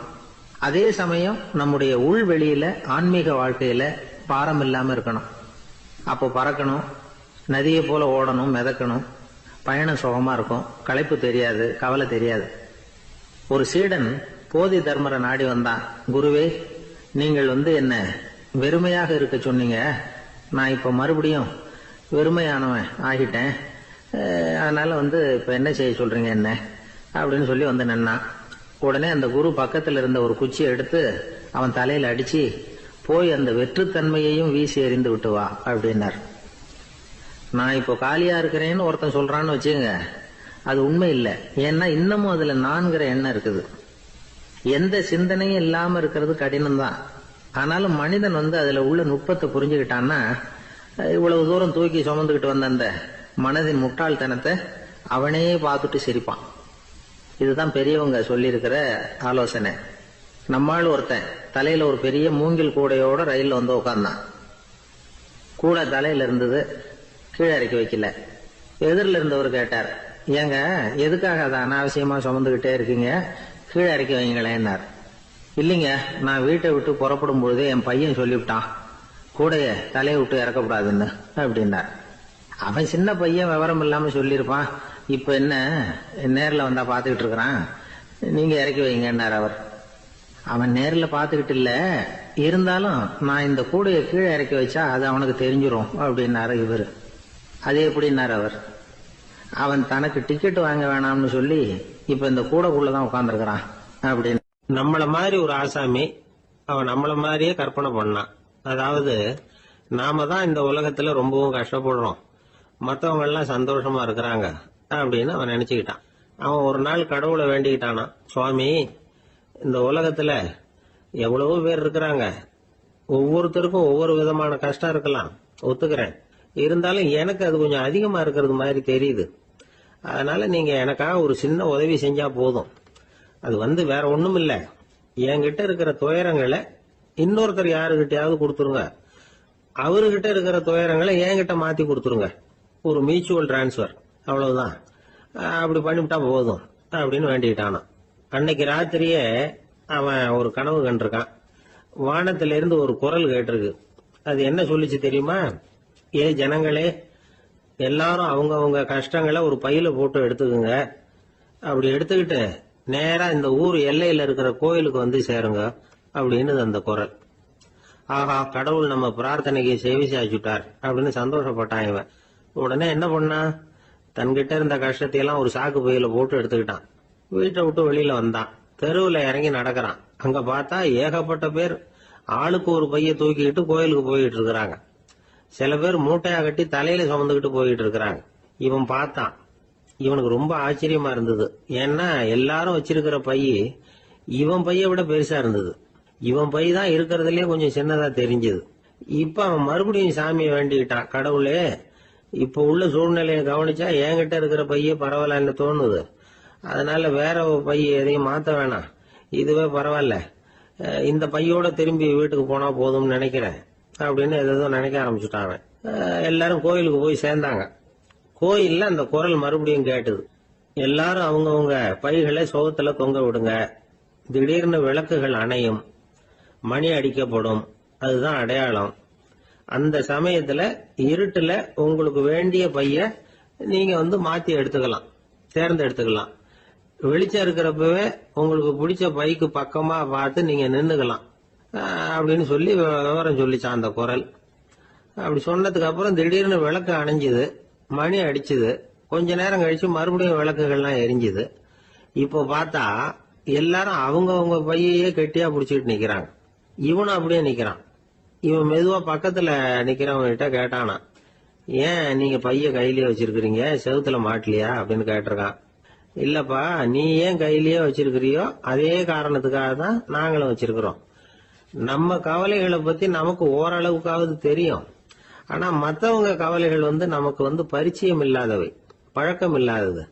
அதனால நமக்கு தெரிஞ்ச கவலைகளை சமாளிக்கிறது சுலபம். தெரியாததை சமாளிக்கணும்னா மறுபடியும் ஆரம்பத்துல இருந்து ஆரம்பிக்கணும். அதனால பழைய நண்பர்களோட வாழறது தான் மேல் அப்படின்னு ஆனான். அதுக்கப்புறம் அவன் தன்னோட பைய போதும்னு வீட்டுக்கு திரும்பி வந்துட்டானான். இது ஒரு பெரியவர் சொல்லி இருக்கிற கதை. அதனால நம்ம கிட்ட இருக்கிற கஷ்டங்கள் தான் பெருசு, அதை இன்னொருத்தங்கிட்ட கொடுத்துட்டு மாத்திக்கலாம் அப்படின்னு நினைக்கிறது தப்பு. இதே மாதிரி இன்னொரு சம்பவம். ஒரு ஊர்ல ஒரு நாள் ராத்திரி ஆகாயத்தில இருந்து கடவுள் குரல் கேக்குது. இந்த ஊர்ல இருக்கிற ஜனங்கள்லாம் கொஞ்சம் கவனிங்க, உங்களுக்கு ஒரு செய்தி. அதாவது இங்க இருக்கிற ஜனங்கள்லயே கொஞ்சம் கூட கவலையே இல்லாத ஆள் யாருன்னு எனக்கு தெரியணும். அதனால எல்லாரும் அவங்க கவலைகளை ஒரு பையில போட்டு எடுத்துக்கிட்டு கோயிலுக்கு வாங்க அப்படின்னாரு கடவுள். உடனே வரிசையா எல்லாரும் வர ஆரம்பிச்சாங்க. எல்லார் கையிலயும் பை இருந்தது, சின்னதும் பெருசுமா. கவலையே இல்லாத ஆள் யாருன்னு தேடினார் கடவுள். ஒரே ஒரு ஆள் மட்டும் கையில எதுவும் இல்லாம வெறும் கையை வீசிக்கிட்டு ரொம்ப ஜாலியா நடந்து வந்துகிட்டு இருந்தான். கடவுள் அவங்ககிட்ட போனார். ஏன்பா உனக்கு கவலையே இல்லையா அப்படின்னு கேட்டார். எனக்கும் சில கவலைகள்லாம் உண்டு அப்படின்னு அவன். எங்க அதெல்லாம்னு கேட்டிருக்காரு கடவுள். பின்னாடி லாரியில வந்துகிட்டு இருக்கு அப்படின்னு அவன். ஒரு ஊர்ல ஒரு ராஜா இருந்தார். அந்த ராஜாவுக்கு ஒரு மந்திரி. ராஜா ரொம்ப நியாயமானவர், நேர்மையானவர், கண்டிப்பானவர். தப்பு செய்யறது யாரா இருந்தாலும் தண்டனை கொடுப்பார். வேண்டியவங்களுக்கு ஒரு நியாயம், வேண்டாதவங்களுக்கு ஒரு நியாயம்ங்கிறதெல்லாம் அவர்கிட்ட கிடையாது. ஒரு சமயம் அரசவையில் அந்த அமைச்சரே விதிமுறைகளுக்கு புறம்பா ஏதோ நடந்துகிட்டு இருக்கார். மன்னருக்கு கோவம் வந்துட்டுது. உடனே அந்த அமைச்சரை கிட்டத்தில் கூப்பிட்டு அவர் கன்னத்தில் ஓங்கி ஒரு அறை கொடுத்துட்டாராம். உடனே அந்த அமைச்சர் என்ன பண்ணார் தெரியுமா, நேராக போனார். அங்கே நின்றுகிட்டு இருந்த இன்னொருத்தர் கன்னத்தில் ஓங்கி அரைஞ்சார். அறை வாங்கினவர் திகைச்சு போயிட்டார். இவர் ஏன் நம்மளை அரைகிறார் அப்படின்னு யோசனை பண்ணார். மன்னரும் திகைச்சு போயிட்டார். நாம இவர் அரைஞ்சா அதுக்காக இவரு போய் இன்னொருத்தர் அரையணுமா அப்படின்னு யோசனை பண்ணார். இவருக்கு என்ன பைத்தியமானு கூட நினைக்க ஆரம்பிச்சுட்டார். ஆனா என்ன ஆச்சுன்னா, அப்புறம் அமைச்சர் அவர் கவனிச்சுக்கிட்டு இருந்தாரா, அவர் இன்னொருத்தர் அரைஞ்சார் இல்லையா, அந்த அறை வாங்கின ஆசாமியை பார்த்து கத்திக்கிட்டு இருந்தார். யார்? அமைச்சர். ஏன்பா என்கிட்ட அறைய வாங்கிக்கிட்டு இப்படி விவரம் இல்லாம நின்றுட்டு இருக்கிறிய, நான் உனக்கு கொடுத்ததை நீ வேற யாருக்கிட்டையாவது கொடுத்துரு அப்படின்னார். உடனே அந்த ஆள் பார்த்தான். தனக்கு அடுத்தபடியா நின்றுகிட்டு இருந்தவன ஓங்கி ஒரு அறை அரைஞ்சான். அவன் கண்ணத்தை தடவிட்டே யோசனை பண்ணான். இது ஏதோ புரிஞ்சுக்கிட்ட மாதிரி அடுத்தாப்புல நின்றுட்டு இருந்தவன அரைஞ்சான். இப்படி இந்த அறை மாறி மாறி போயிட்டே இருக்குது. ஊரு பூரா பிரயாணம் பண்ண ஆரம்பிச்சுட்டுது. அன்னைக்கு ராத்திரி அந்த ராஜா படுக்கிறதுக்காக போனார். அந்த நேரம் பார்த்து அவர் கன்னத்துல பலார்னு ஒரு அறை விழுந்தது. நம்மளே அரையிறது யாரு அப்படின்னு அதிர்ச்சியோட மன்னர் திரும்பி பார்க்கறாரு. அரைஞ்சது அவரோட மனைவி. என்னாச்சு உனக்குன்னு கத்துனார் ராஜா. உங்களுக்கு தெரியாதா, ஊர் பூரா ஒருத்தர் மாத்தி ஒருத்தர் மூலமா இந்த அறை பிரயாணம் பண்ணிட்டு வருது அப்படின்னாங்க அந்த அம்மா. அப்படின்னா ஆரம்பிச்ச இடத்துக்கே வந்துட்டுதா அப்படின்னாராம் மன்னர். என்ன சொல்றீங்கன்னு கேட்டிருக்காங்க. இவர் விவரத்தை சொன்னாராம். அப்படின்னா நீங்க ஆரம்பிச்சு வச்ச இந்த விளையாட்டை நான் முடிச்சு வச்சுட்டேன் அப்படின்னாங்களாம் அந்த அம்மா. மறுநாள் காலை மறுபடியும் அரசவை கூடிச்சு. அந்த அமைச்சர் மன்னரை பார்த்து கேட்டார், என்ன மகாராஜா, என்கிட்ட கொடுத்ததை திருப்பி வாங்கிட்டீங்களா அப்படின்னாராம். இப்படி நடக்கும்னு நான் எதிர்பார்க்கவே இல்லைன்னார் மன்னர். ஆனா நான் எதிர்பார்த்தேன். அது எங்க போயிட போகுது, ஊர் பூரா சுத்தி கடைசியில் உங்ககிட்ட தான் சேரும் அப்படிங்கிறது எனக்கு தெரியும் அப்படின்னாராம் அமைச்சர். இந்த கதை வேடிக்கையா இருந்தா கூட இதுல உள்ள கருத்து முக்கியமானது. இந்த உலகத்துல பல கருத்துக்கள் இப்படிதான் மாறி மாறி சுத்தி வந்துகிட்டே இருக்குது. நம்மால் ஒருத்தன் தன்னுடைய நண்பன் ஒருத்தனை கடத்தெருல பார்த்தான். உடனே ஓடி போய் பலார்னு ஒரு அறை கொடுத்தானா. அவன் கண்ணத்தை தடவிட்டு ஏன்டா என்ன அரைஞ்சேன்னு கேட்டிருக்கான். நீ ஏன்டா என்ன முட்டாள்னு என் மனைவிட்ட போய் சொன்ன அப்படின்ட்டு இருக்கான் அவன். உன்னை ஒரு முட்டாள்னு சொன்னதுக்காகவா நீ என்ன அரைஞ்ச அப்படின்னு கேட்டிருக்கான் இவன். டேய், நான் அதுக்காக அறையலப்பா, அது ஒரு பெரிய ரகசியம். நான் முட்டாளுங்கிறது அந்த ரகசியத்தை நீ ஏன் எங்க வீட்டுல போய் சொன்ன, அதுக்காக தான் அரைஞ்சேன் அப்படின்னு அவன். ஒரு சிகை அலங்கார கூடம். ரொம்ப சுறுசுறுப்பா எல்லாரும் வேலை செஞ்சுட்டு இருக்கிறாங்க. முடிவெட்டிக்க வந்திருக்கிறவங்க நிறைய பேர். எல்லாரும் வரிசையா உட்காந்துருக்கிறாங்க. அந்த சமயத்துல திடீர்னு கதவை திறந்துக்கிட்டு ஒருத்தர் உள்ள வர்றார். அவர் ஒரு பெரிய மனிதர். அவரும் முடி வெட்டிக்கிறதுக்காக தான் உள்ள வந்திருக்கிறார். அவரை பார்த்த உடனே அங்க வரிசையில் உட்காந்துருந்தவங்க எல்லாரும் எழுந்திருச்சு அவர்கிட்ட வந்துட்டாங்க. அவரை சுத்தி நின்றுட்டாங்க. எப்படி இருக்கிறீங்க, நல்லா இருக்கீங்களா அப்படின்னு விசாரிக்க ஆரம்பிச்சுட்டாங்க. எல்லாம் முடிஞ்சதும் வந்தவர் கேட்டார், வரிசையில கடைசியா இருக்கிறவர் யார் அப்படின்னு கேட்டார். ஏன்னு கேட்டாங்க. நான் அதுக்கு அடுத்தபடியா உட்காரணும், அதுக்காக தான் கேட்கறேன் அப்படின்னார். உடனே அங்க இருந்தவங்க எல்லாம் என்ன சொன்னாங்க தெரியுமா? நீங்க வரிசையில காத்திருக்க கூடாது, நீங்க அரசாங்கத்தின் தலைவர், உங்களுக்கு நேரம் முக்கியம், அதனால நீங்க முன்னாடி போங்க அப்படின்னு சொன்னாங்க. ஆனா அதை அவர் கேட்கல. தோழர்களே, உங்களுடைய கருத்துக்கு ரொம்ப நன்றி. எல்லாரும் வரிசையா தான் வரணும், அதுதான் முறை. வரிசையில வரணுங்கிற நடைமுறையை நானும் பின்பற்ற விரும்புறேன். நாம எல்லாரும் சமமானவர்கள் அப்படின்னார். இப்படி சொல்லிவிட்டு வரிசையில கடைசியா இருந்த ஒரு நாற்காலியில போய் உட்காந்துக்கிட்டார். தன் சட்டை பையில இருந்த ஒரு செய்தித்தாளை எடுத்தார், படிக்க ஆரம்பிச்சிட்டார். ஆனா அங்க இருந்தவங்களால இதை பார்த்துக்கிட்டு சும்மா இருக்க முடியல. ஒருத்தர் எழுந்திருச்சு வந்தார். ஐயா, இப்ப என்னுடைய முறை வந்திருக்குது, நான் தான் போக வேண்டிய முறை. உங்களை இங்க காத்திருக்க வைக்கிறத விட ஒரு 5 ஆண்டுகளுக்கு கூட நான் முடிவெட்டிக்காமே இருந்துட முடியும் அப்படின்னார். அவர் மறுபடியும் சொன்னார், ஐயா, நீங்க வரிசை முறையை தாண்டி போக விருப்பப்படல, சரி, ஆனா என்னுடைய முறையை மாத்தி கொடுக்கறதுக்கு எனக்கு முழு உரிமை இருக்குது. இதுக்கு பதிலா உங்களுடைய கடைசி இடத்தை நான் எடுத்துக்கிறேன், இதை நீங்க மறுக்க முடியாதுன்னார். அங்க இருந்த மற்றவங்களும் இதை ஒரு மனசா வற்புறுத்த ஆரம்பிச்சுட்டாங்க. அந்த பெரிய மனிதர் பார்த்தார், சரின்னு கடைசியா ஒத்துக்கிட்டார். அவர் யார் தெரியுமா? அவர் தான் மாவீரர் லெனின். ரஷ்யாவில் கிரெம்ளின் சிகை அலங்கார கூடத்துல தான் இது நடந்தது. எல்லாரும் இந்நாட்டு மன்னர்கள்னு வாயளவுல பேசுறதுல என்ன பிரயோஜனம்? நாம எல்லாரும் சமம்ங்கிறத நடைமுறையில கடைபிடிச்சு காட்டினவங்க கொஞ்சம் பேர் தான். அவங்கள ஒருத்தர் தான் லெனின். வரிசையில நின்று வர்றதுங்கிறது ஒரு சிறந்த பண்பு, உயர்ந்த பண்பு. இன்னைக்கு பல இடங்கள்ல அது நமக்கு தேவைப்படுது. ஒரு ரேஷன் கடைவாசல், கடை திறக்கிறதுக்கு முன்னாடியே எல்லாரும் வரிசையில நின்றுட்டாங்க. கடைசியா வந்த ஒருத்தர் கியூவில் முன்னாடி போறதுக்கு முயற்சி பண்றார்.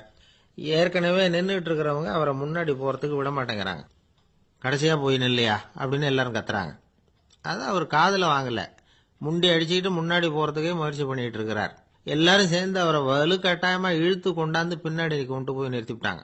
நிறுத்திவிட்டு சொன்னாங்க, அதை பாருப்பா, நாங்க இருக்கிற வரைக்கும் நீங்க முன்னாடி போய் எதையும் வாங்க முடியாது, தெரிஞ்சுக்கோ அப்படின்னாங்க. இப்போ அந்த ஆள் சொன்னாராம், நான் இங்க பின்னாடி நிக்கிற வரைக்கும் நீங்களும் எதுவும் வாங்க முடியாது அப்படின்னாராம். ஏன்னு கேட்டிருக்கிறாங்க. நான் தான் அந்த கடையை திறக்க வேண்டிய ஆள் அப்படின்னா.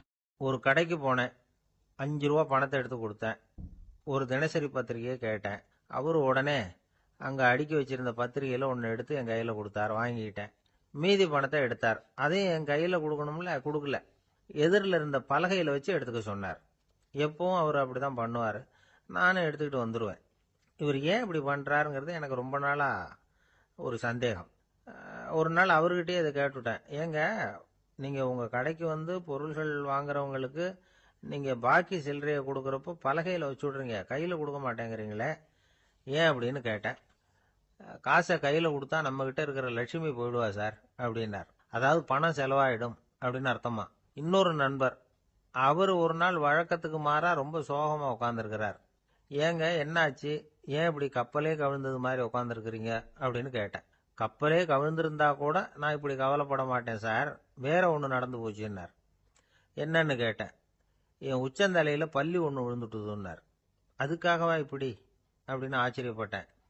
ஆமாங்க, பல்லி உச்சந்தலையில விழுந்தா பலன் என்னன்னு பஞ்சாங்கத்துல பார்த்தேன், மரணம்னு போட்டிருக்கு அப்படின்னு சொல்லிவிட்டு அவர் தொடர்ந்து கவலைப்பட ஆரம்பிச்சிட்டார். இப்படியும் ஒருத்தர், என் கூட வேலை பார்க்குற ஒருத்தர் எப்படி தெரியுமா, தினமும் வலது காலை வச்சு தான் ஆபீஸுக்கு உள்ள நுழைவார். என்னைக்காவது தவறுதலா இடது காலை வச்சு உள்ள வந்துட்டார்னா அன்னைக்கு பூரா மனசு சங்கடப்படுவார், எந்த வேலையும் சரியா ஓடாது. கேரம் போர்டு ஆடுற ஒருத்தர் எப்ப ஆட உட்கார்ந்தாலும் ஸ்ட்ரைக்கரை கை தவறி கீழே விழற மாதிரி பண்ணி அதுக்கப்புறம் அதை எடுத்துக்கிட்டு ஆட உட்காருவார். ஏன்னா எப்போ ஒரு தடவை நிஜமாவே அது கை தவறி கீழே விழுந்திருக்குது, அன்னைக்கு பிரமாதமா ஜெயிச்சுட்டார்.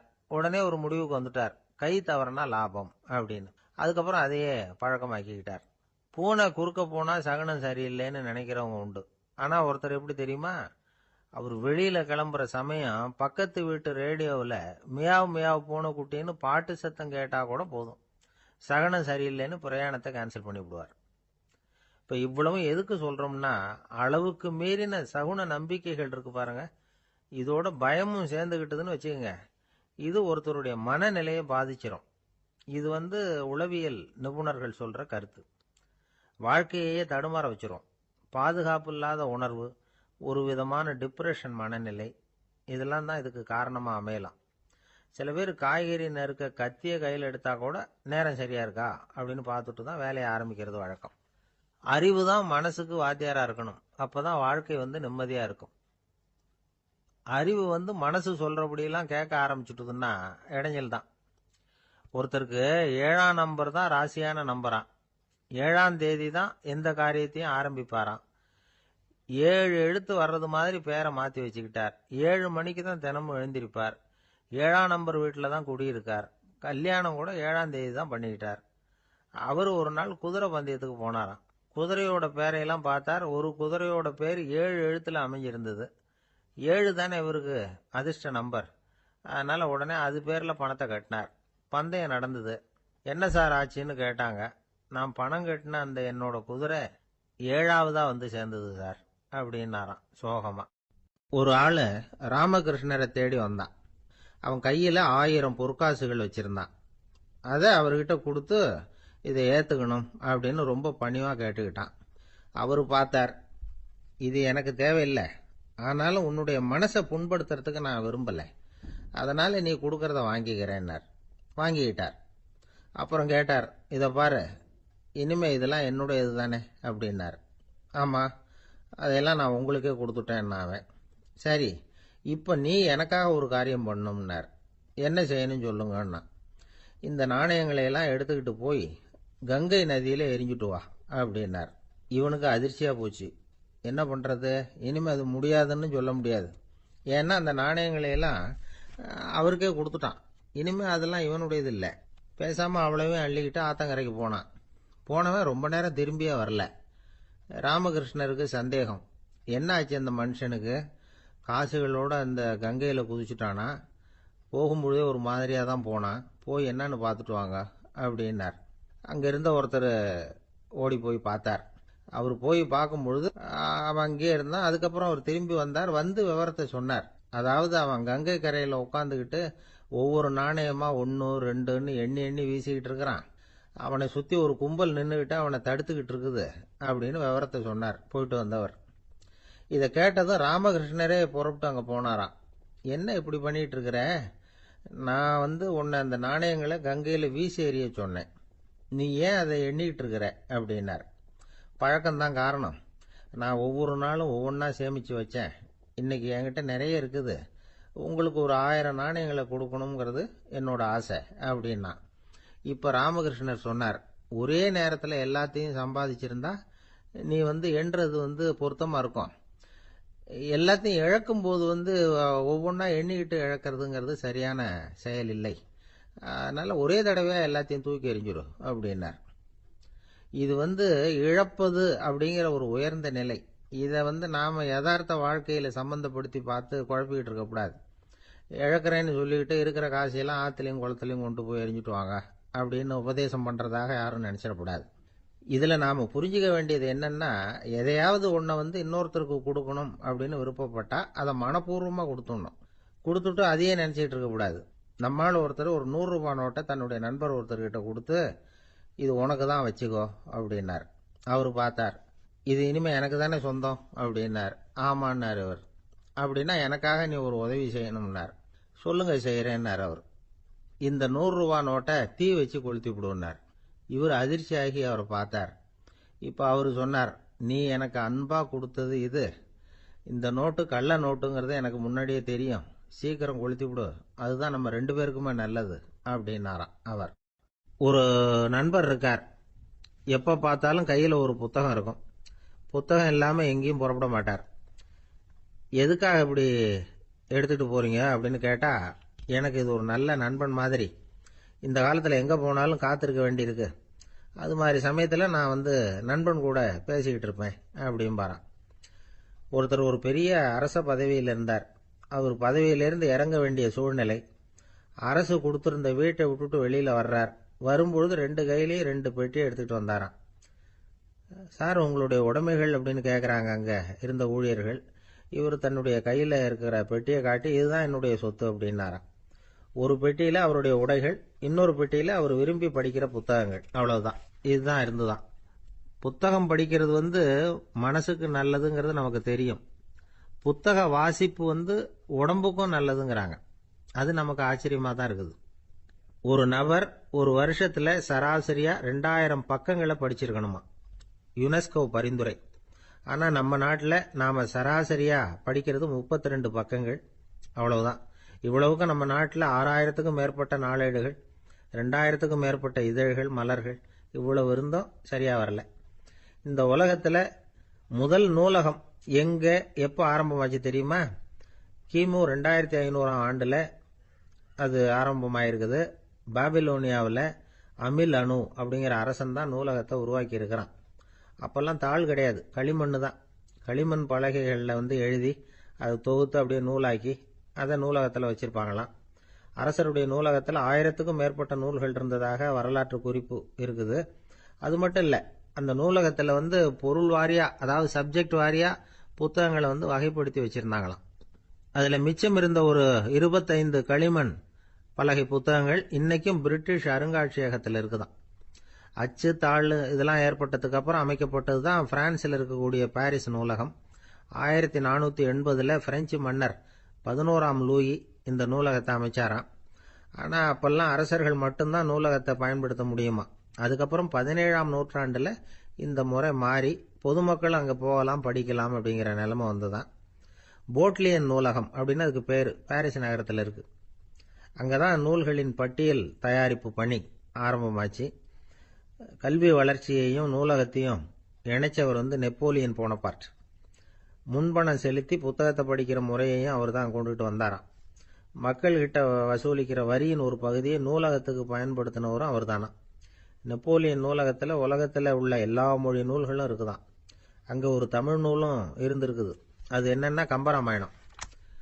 சோவியத் யூனியனுக்கு படையெடுத்து போனப்போ அங்கிருந்து லட்சக்கணக்கான புத்தகங்களை இந்த பனிச்சறுக்கு வாகனங்கள் இருக்குல்ல, அதில் கொண்டுகிட்டு வந்ததாக வரலாறு. அடுத்தபடியாக குறிப்பிட்டு சொல்லத்தக்க நூலகம் எதுன்னா பிரிட்டிஷ் நூலகம். மிக பழைய கையெழுத்து பிரதியெல்லாம் கூட அங்கே இருக்குது. 1753 ஆரம்பமாச்சு. அதில் உள்ள நூல்களை வரிசையாக அடுக்கினா 180 கிலோமீட்டர் நீளத்துக்கு வருமா. மிகப்பெரிய நூலகம் அமெரிக்க தலைநகர் வாஷிங்டனில் இருக்குதான்.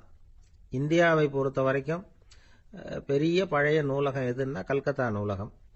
எல்லா இந்திய மொழி நூல்களும் இங்கே உண்டு. மகாகவி பாரதியார் நடத்தின இந்தியாங்கிற இதழின் எல்லா பிரதிகளும் அங்கே பாதுகாப்பாக இருக்குது. படிக்கும் பழக்கம் இங்கே வளர வேண்டியிருக்குது. ஒருத்தர்கிட்ட ஒரு புஸ்தகத்தை கொடுத்து விமர்சனம் எழுத சொல்லியிருந்தாங்க. கொஞ்ச நாள் கழிச்சு அவரை போய் பார்த்து, என்னங்க புஸ்தகத்தை படித்து பார்த்தீங்களா